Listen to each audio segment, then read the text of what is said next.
സ്ഥലം. ഈശോ മിശിഹ ഒന്നാം പ്രാവശ്യം വീഴുന്നു. ഈശോ മിശിഹായെ, അങ്ങയെ ഞങ്ങൾ ആരാധിച്ച് കുമ്പിട്ട് അങ്ങേക്ക് ഞങ്ങൾ സ്തോത്രം ചെയ്യുന്നു. എന്തുകൊണ്ടെന്നാൽ അങ്ങേ വിശ്വസിച്ചാൽ അങ്ങ് ലോകത്തെ വീണ്ടും രക്ഷിച്ചു. ദിവ്യരക്ഷകനായ മിശിഹായെ, ശാരീരികമായ ക്ഷീണത്താലും കുരിശിന്റെ ഭാരത്താലും നിലത്തു വീണ അങ്ങയെ ഞങ്ങൾ ആരാധിക്കുന്നു. നന്മ ചെയ്തുകൊണ്ട് സഞ്ചരിച്ച അങ്ങയെ നിർഭയരായ ശത്രുക്കൾ മർദ്ദിക്കുകയും അവഹേളിക്കുകയും ചെയ്യുന്നത് ഞങ്ങൾ കാണുന്നു. അങ്ങയുടെ നിരവധിയായ അനുഗ്രഹങ്ങൾക്ക് പാത്രീഭൂതരായവർ തന്നെയാണ് ഇതെല്ലാം ചെയ്തതെന്ന കാര്യം ഞങ്ങളെ ലജ്ജിപ്പിക്കുന്നു. ഇന്നും ഞങ്ങളുടെ പാപങ്ങൾ ഇത്തരത്തിലുള്ള പീഡകളും അവഹേളനങ്ങളുമാണ് അങ്ങയെ ഏൽപ്പിച്ചുകൊണ്ടിരിക്കുന്നത്. അവിടുന്ന് കുരിശുമായി ഒന്നാം വട്ടം നിലത്ത് വീണതിൻ്റെ യോഗ്യതകളെക്കുറിച്ച് ഞങ്ങളുടെ പാപങ്ങൾക്ക്, വിശിഷ്യ വിചാരത്താൽ ഞങ്ങൾ ചെയ്തു പോയിട്ടുള്ള പാപങ്ങൾക്ക് മോചനം നൽകുകയും മേലിൽ ആത്മീകമായ വീഴ്ചകൾ കൂടാതെ നിർമ്മലരായി ജീവിക്കുവാനുമുള്ള അനുഗ്രഹം ഞങ്ങൾക്ക് നൽകുകയും ചെയ്യണമേ. കർത്താവെ, അനുഗ്രഹിക്കണമേ. പരിശുദ്ധ മാതാവേ, അങ്ങേ തിരുക്കുമാരന്റെ തിരുമുറിവുകളെ ഞങ്ങളുടെ ഹൃദയത്തിൽ പതിപ്പിച്ചുറപ്പിക്കണമേ.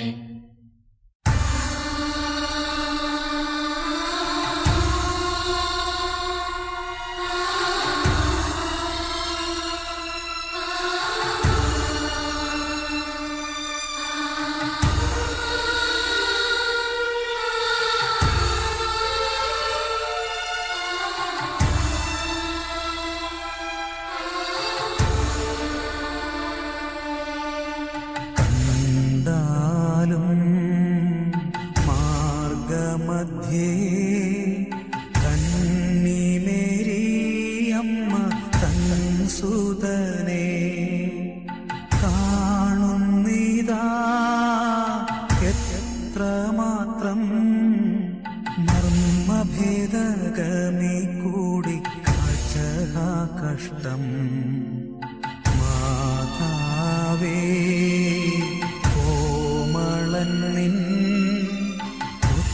പുത്രനിതാ തിരിച്ചറിഞ്ഞോ നീ, തന്നോടിത്ര നീചമായി ചെയ്തവരി ഞങ്ങളാണെ ക്ഷമിക്കണമേ. നാലാം സ്ഥലം. ഈശോ മിശിഹ തന്റെ തിരുമാതാവിനെ കാണുന്നു. ഈശോ മിശിഹായെ, അങ്ങയെ ഞങ്ങൾ ആരാധിച്ച് കുമ്പിട്ട് അങ്ങയ്ക്ക് ഞങ്ങൾ സ്തോത്രം ചെയ്യുന്നു.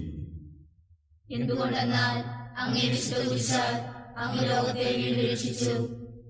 അവഹേളിതനായ രക്ഷക, മുൾമുടി ശിരസ്സിലേന്തിയും ഭാരമേറിയ കുരിശ് തോളിൽ വഹിച്ചും അങ്ങ് നടത്തിയ അന്തിമയാത്രയിൽ അങ്ങ് ദിവ്യമാതാവിനെ ദർശിച്ച രംഗം എത്രയോ വേദനാജനകം. ഒരു വാൾ നിന്റെ ഹൃദയത്തെ കീറി മുറിക്കും എന്ന ശമയോന്റെ പ്രവചനം പൂർത്തിയാക്കുവാൻ ഈ കാഴ്ചയും വ്യാകുലമാതാവിന് ആവശ്യമായിരുന്നു. മാതാവും പുത്രനും പരസ്പരം നോക്കുന്നു. അവരുടെ കണ്ണുകൾ നിറയുന്നു, ഹൃദയങ്ങൾ വിങ്ങിപ്പൊട്ടുന്നു. നിശബ്ദമായി സംസാരിച്ച ആ നിമിഷങ്ങൾ എത്രയോ സ്വർഗീയം. കർത്താവേ, കണ്ണുകളുടെ തെറ്റായ ഉപയോഗം നിമിത്തം ഞങ്ങൾ ചെയ്തുപോയ നിരവധിയായ പാപങ്ങൾ ഞങ്ങളോട് ക്ഷമിക്കണമേ. എപ്പോഴും മറ്റുള്ളവരിൽ അങ്ങയെ കാണുവാനുള്ള അനുഗ്രഹം ഞങ്ങൾക്ക് നൽകുകയും ചെയ്യണമേ. കർത്താവെ അനുഗ്രഹിക്കണമേ. പരിശുദ്ധ മാതാവേ, അങ്ങേ തിരുക്കുമാരന്റെ തിരുമുറിവുകളെ ഞങ്ങളുടെ ഹൃദയത്തിൽ പതിപ്പിച്ചുറപ്പിക്കണമേ.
അഞ്ചാം സ്ഥലം. ഈശോ മിശിഹായെ ശെമയോൻ സഹായിക്കുന്നു. ഈശോ മിശിഹായെ, അങ്ങയെ ഞങ്ങൾ ആരാധിച്ച് കുമ്പിട്ട് അങ്ങേക്ക് ഞങ്ങൾ സ്തോത്രം ചെയ്യുന്നു. എന്തുകൊണ്ടെന്നാൽ അങ്ങേ വിശ്വസിച്ചാൽ അങ്ങ് ലോകത്തെ വീണ്ടും രക്ഷിച്ചു. പരിത്യക്തനായ ദിവ്യനാഥ, ഭാരമേറിയ കുരിശും വഹിച്ചുകൊണ്ട് അങ്ങ് നടത്തിയ വേദന നിറഞ്ഞ യാത്രാമധ്യേ അങ്ങയെ സഹായിക്കുവാൻ അവസരം ലഭിച്ച ശെമയോൻ അനുഗ്രഹീതനായല്ലോ. എന്റെ ഭാരം ലഘുവും എന്റെ മുഖം മാധുര്യവുമുള്ളതാണെന്ന് അരുൾ ചെയ്തുകൊണ്ട് അങ്ങേക്ക് സാക്ഷ്യം വഹിക്കുവാൻ ഞങ്ങളെ മാടി വിളിച്ചിട്ടുള്ള എത്രയോ അവസരങ്ങൾ ഞങ്ങൾ നഷ്ടപ്പെടുത്തി കളഞ്ഞിരിക്കുന്നു. അങ്ങേ സഭയോടൊത്ത് ചിന്തിക്കുവാനും പ്രവർത്തിക്കുവാനും ലഭിച്ചിട്ടുള്ള എത്രയെത്ര സന്ദർഭങ്ങൾ ഞങ്ങൾ പാഴാക്കിക്കളഞ്ഞു. ഞങ്ങളുടെ അലസതയെക്കുറിച്ചും ഉപേക്ഷകളെക്കുറിച്ചും ഞങ്ങൾ മനസ്തപിക്കുന്നു. കർത്താവേ, പാവപ്പെട്ടവരിലും ദുഃഖിതരിലും അങ്ങയെ ദർശിക്കുവാൻ, ഇന്നു മുതൽ അവരുടെ ക്ലേശങ്ങൾ കഴിവനുസരിച്ച് ലഘൂകരിക്കുവാനുമുള്ള അനുഗ്രഹം ഞങ്ങൾക്ക് പ്രദാനം ചെയ്യണമേ. കർത്താവെ അനുഗ്രഹിക്കണമേ. പരിശുദ്ധ മാതാവേ, അങ്ങേ തിരുക്കുമാരന്റെ തിരുമുറിവുകളെ ഞങ്ങളുടെ ഹൃദയത്തിൽ പതിപ്പിച്ചുറപ്പിക്കണമേ.